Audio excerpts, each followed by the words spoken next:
We got a special guest joining us in the building. More than special, coming all the way from the French side of the island. We have the Honorable French President, President of the French collectivity, Mr. Louis Mussington. Good morning, President. How you doing? I'm doing great. Thank you so much for having me on your talk show this morning. It's a pleasure. Yes, good to have you here.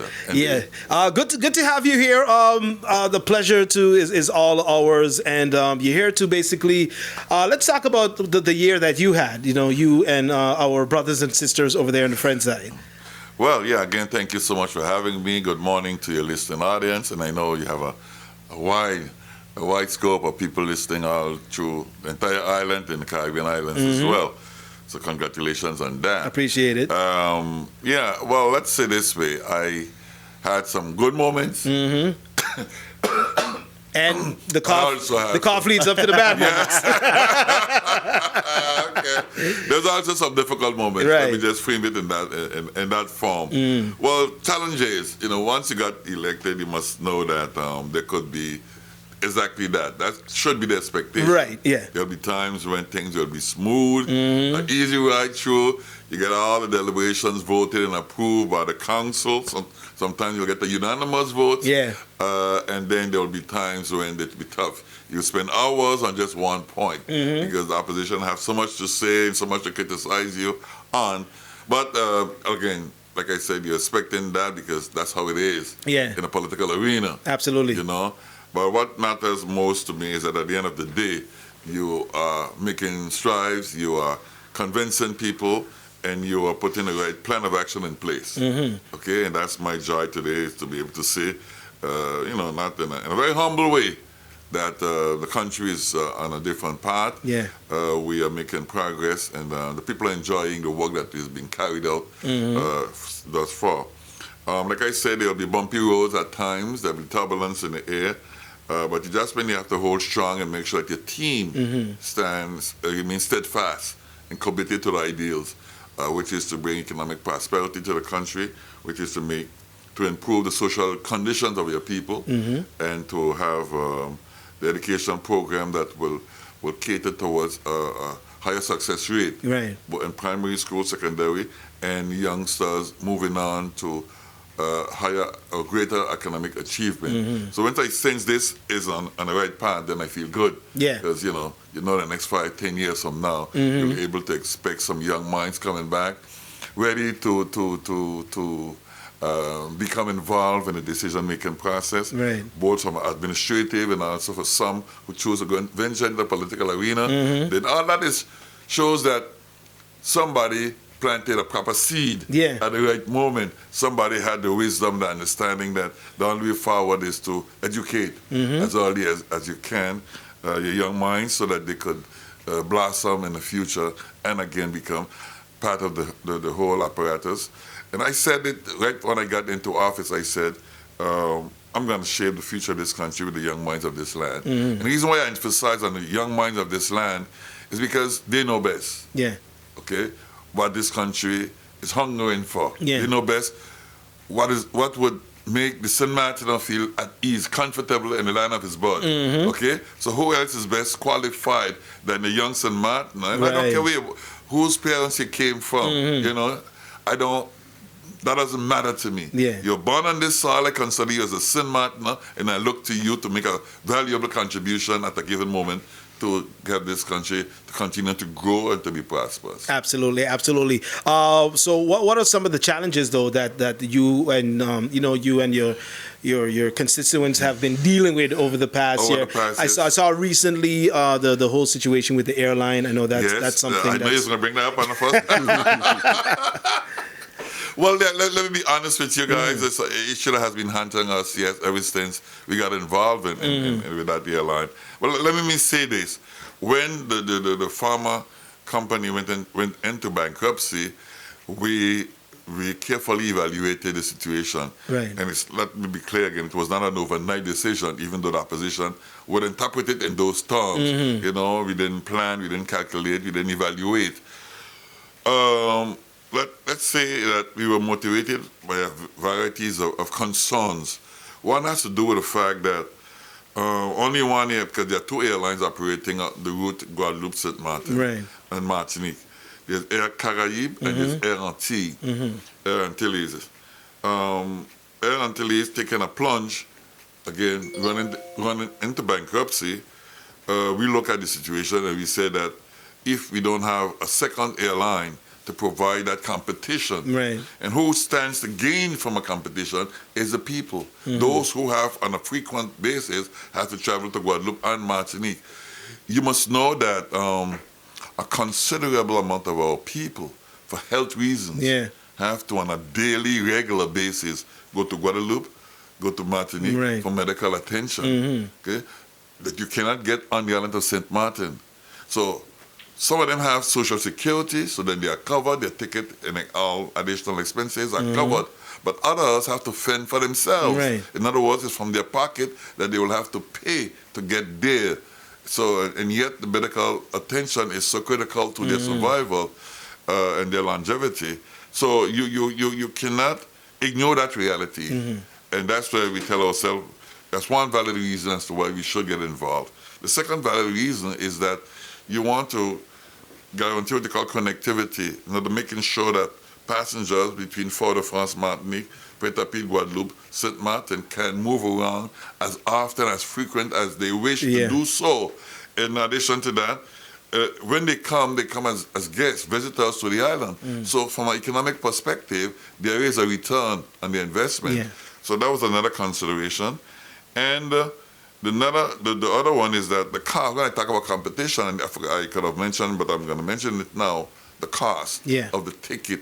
Because what you must know is that for the 9 months during that time when there was a uncertain situation as to whether they're going to give us the license or not, the state government, the civil aviation authorities, there's a 9 months period during which there was only one flight. Yeah. So one company operating those routes. So what they did is that they significantly increased the cost of the ticket. Right. It was cheaper to go from Juliana Airport to Miami than it was to go from St.Maarten, Grand Case Airport to right there, Guadeloupe, Martinique, yeah. 45 minutes in the air.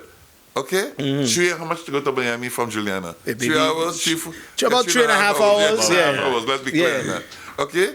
And it was easier to go there in terms of cost, $500-600, and that's what it was during that period. So when we got involved, the certification and the license to operate the airline, automatically the price dropped from 500 and change back down to 250, 300 euros. Because now there was a new airline competition. Competition was there.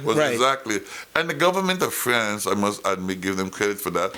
They were very sensitive to that. So they give us the administrative, well, they didn't pump in money into the airline, but they make sure that from an administrative perspective, in terms of the civil aviation providing all the certificates needed, they give us their full backing at that level. So that was very interesting. But here's the sad part. There were some debts. Serious, huge debts. Okay, that we now had to take on as government. So yes, we injected a first $6 billion, then an additional $6 billion, and then another $6 billion. So today we are at $20 million in investment. And there is that possibility, again, being realistic about the whole issue and transparent about the issue. Yes, we in debt with the airline about 20 million euros. Can we get out of it? It's my dream. It's my constant battle that I'm engaged in. I'm looking for how to put it, investors. We had some conversation with some Kuwaitis. We had some conversations with a bank in Indonesia. We had a Nigerian investor who was interested. Regretfully, we haven't gotten any French investment company to say we're going to put up the 20 million that you are asking for right now.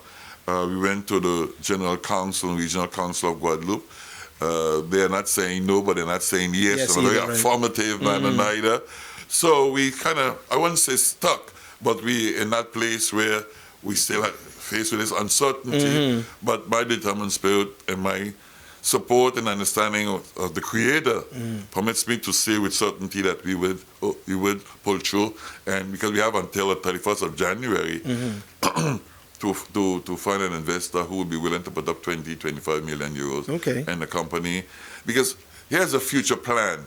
If things, well, not I must say, I can't doubt, when things get back to normal, it's to do more routes in the region. Right. You want to go more north, the Virgin Islands, Puerto Rico, and even venture into Haiti, not Port-au-Prince, because we know the chaos situation over there, but more north of Haiti, and do Santo Domingo. Okay, and then we want to go more south, all the islands down south, because there's room for connectivity. In other words, moving passengers from one island to the next. Absolutely. I didn't go, but one of my counselors went to Carifesta not too long ago, and he had to do that island hopping overnight in Antigua in order to get close by to Barbados, which could be a direct flight from Grand Cas to Barbados. Right. You know, within 2 hours you would be in Barbados.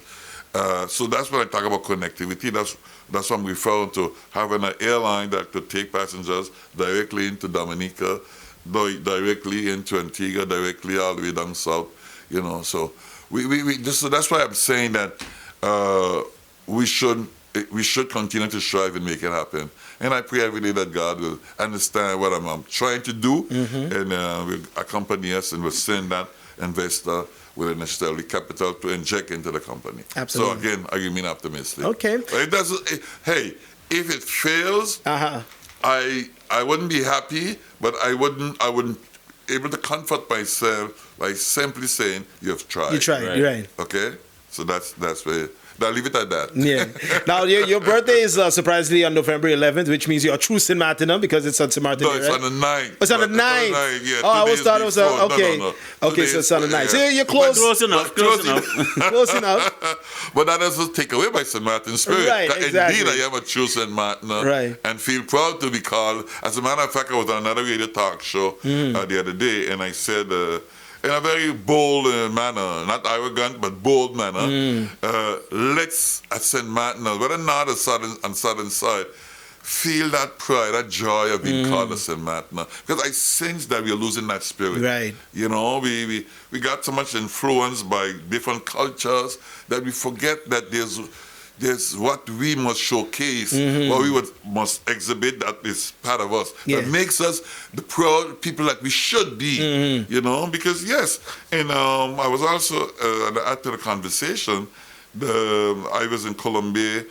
a month and a half or 2 months ago, where there's a cultural group in Colombia that chose to again showcase what we used to do, how we used to live before, with the cold keel organization, the oven outside, you know, that was fabricated by the men of the land, and how they used to do the cassava bread and everything. So they have all that on display in that area, in that village of Colombia. That to me is so remarkable in the sense that you have what to again put on the front line when visitors come. Let's take them to Colombia so they could be part of the St.Maarten experience. Because when you go abroad and they take you to their museums and they take you see things that depicts their way of life, their traditions, their cultural life. And we are missing out on that.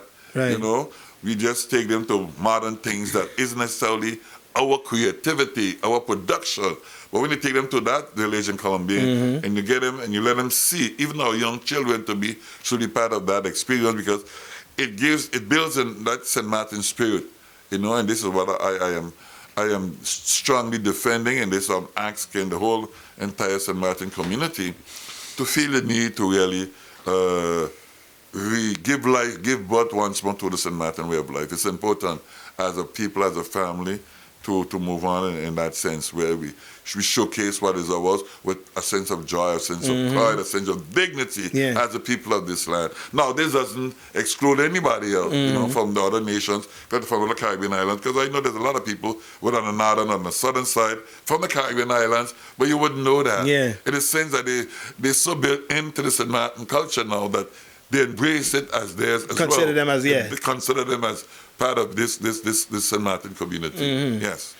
How's the relationship though? Because I was getting back to the whole St.Maarten Day, because we come together on November 11th, we celebrate, we meet at the border, we raise the leads, we raise the unity flag now as well. But when it comes to the government, how's the relationship when it comes to different discussions? Because there's a lot of things that we want to do on the Dutch side, but we have to consider how it's going to affect our brothers and sisters on the northern sides, and the vice versa as well. That is very political and very scientific what you're saying. You're so accurate in that statement. Yes, that is why we are seen, or we can call ourselves Siamese twins, because whatever affects one side will have a repercussion on the other side. So we have to always weigh that out first before we make certain decisions. For example, there's an issue when it comes to taxation that people like to implement because you want to slow down the level of alcohol consumption. But you can't implement a simple tax measure on one side, those goods without making sure that on the southern side it is duplicated. But you have to sit down and discuss that with the government and on the southern side. We need to find time, and I hope that we could, in 2026, between the Prime Minister and myself, we could find time to discuss these issues. Because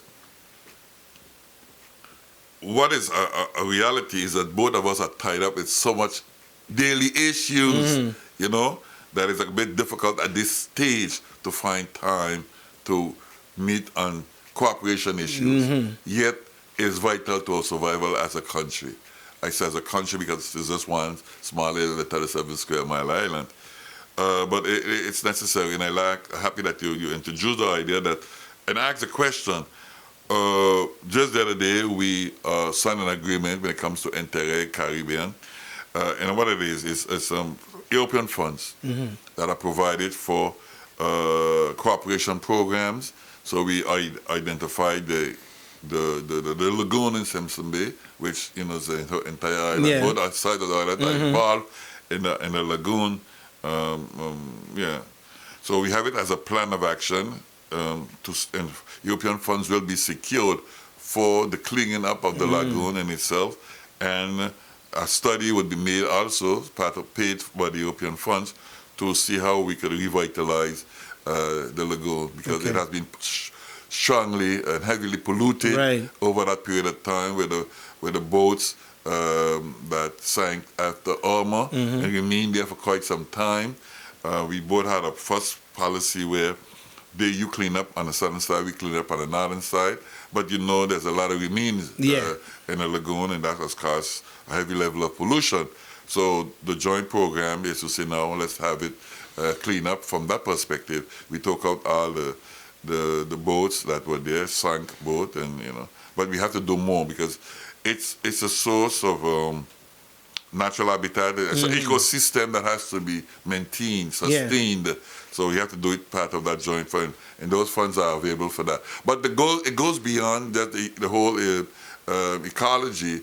It goes. The funds can also serve to promote educational programs, joint educational programs, joint health issues. So that's what I'm saying. The discussions need to move from just the lagoon, which we signed on to the other day, but now we can look at how we can go towards education, go towards sensitive issues, health issues. Immigration, crime. Well, that would be state responsibility. Okay. Because I'm government with a certain level of autonomy, but not to the extent that you will have your level of political autonomy. Okay. So I'm very jealous of that, though, I must admit.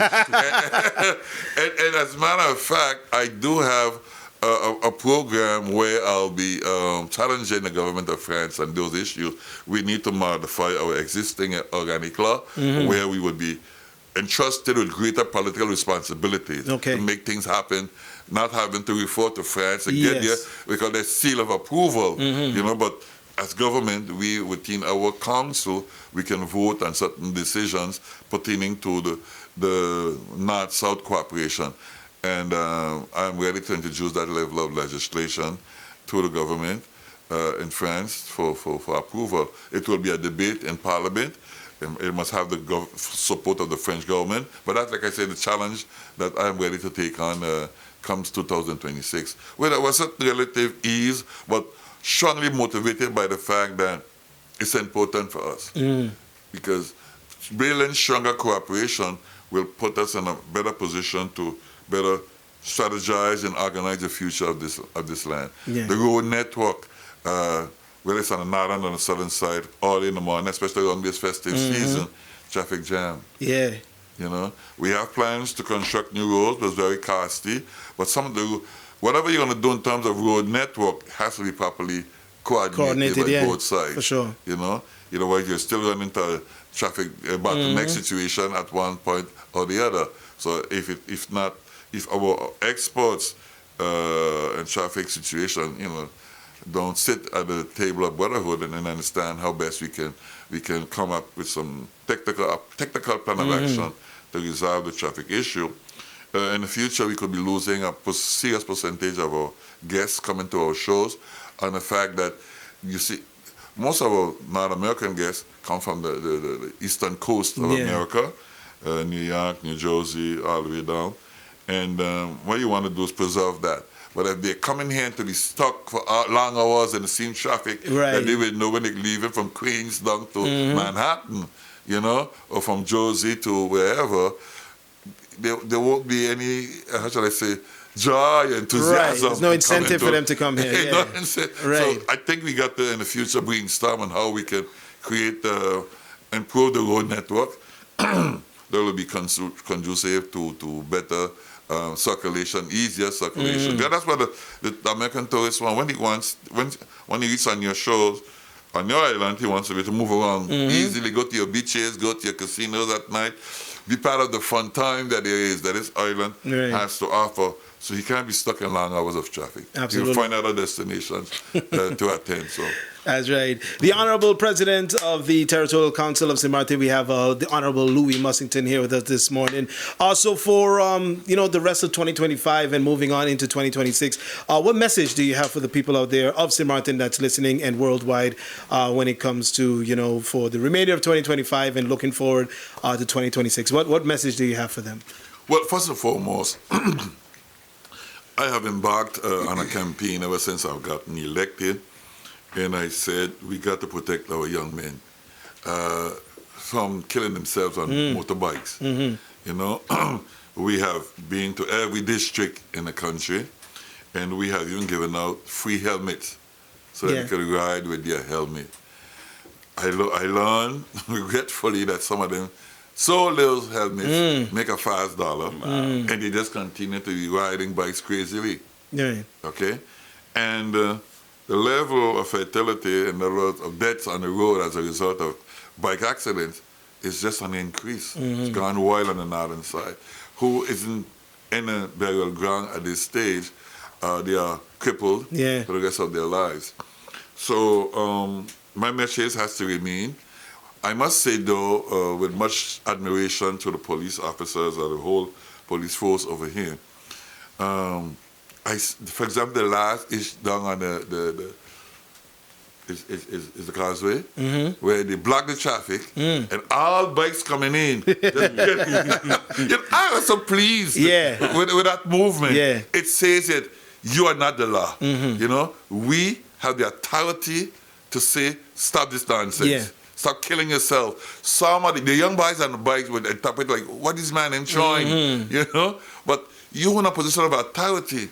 You understand two things. The law has to be respected, and we're doing this for your safety. Because are you so foolish? Are you just killing yourself? Yeah. And that move probably saved somebody's life that day. That's my point. Yeah. We move in to help you save yourself. Because out your ignorance, just feeling that, life is just about the nonsense that you're doing. Yeah. Okay? So that was a very good move. Now and then you'll get the gendarmes will get involved and do something similar, but not to that extent, where I see they just stop all bikes, want to pick up after somewhere. Again, like I said, I saw the whole thing on video, and I was pleased with it. So I want to commend the police on the southern side. We have to maintain law and order in this country. And then when I learned about that theft or the robbery, that robbery done in Maho, you saw it on video. I'm like, what is going on in this country? I'm preoccupied. I'm moved by any event of this nature, whether it's on the northern and the southern side. I learned the other day, and it was done at one of the hotels over here too. Down at St.Maarten Hotel, one of the most prestigious hotels, and a hotel catered to the high class VIPs, you know. And then I learned that some of the local people working at the hotel, they all got keys and went into rooms and stole the belongings of the tour. Come on, gentlemen, where are we going with this kind of behavior? You know? So you asked me an interesting question. I didn't switch too much away from the question. I'll get back to it. But these are things that has to be echoed, you know, and coming from the authorities to say that I'm not there with that. I'm not done with that. So I'm just hoping that in 2026 there will be a change in attitude. Okay? We have to act more responsible. Whether the youngsters must know, yes, you're going to argue, yeah, but we don't have a job, nobody's looking out for us. Yes, it's a serious issue. And let me pause to say that we are making strides in the sense that we are talking with some investors but I can't say much yet because we're still doing the paperwork, but there's hope that in 2026 we will see certain hotel programs coming out of the ground, and there will be job opportunities. Also, I'm looking at a clear plan of action where I'm going to take that building in cul-de-sac where there used to be a junior high school. We cannot law permit that we cannot rebuild. That's why you build in the high school, the junior high school in cul-de-sac, not cul-de-sac, in La Savane. But so I'm going to take that area, those buildings, and turn them into a training center. Okay. That's part of my plan for 2026, 2027, so that we could send them to a training school and do something meaningful with their lives.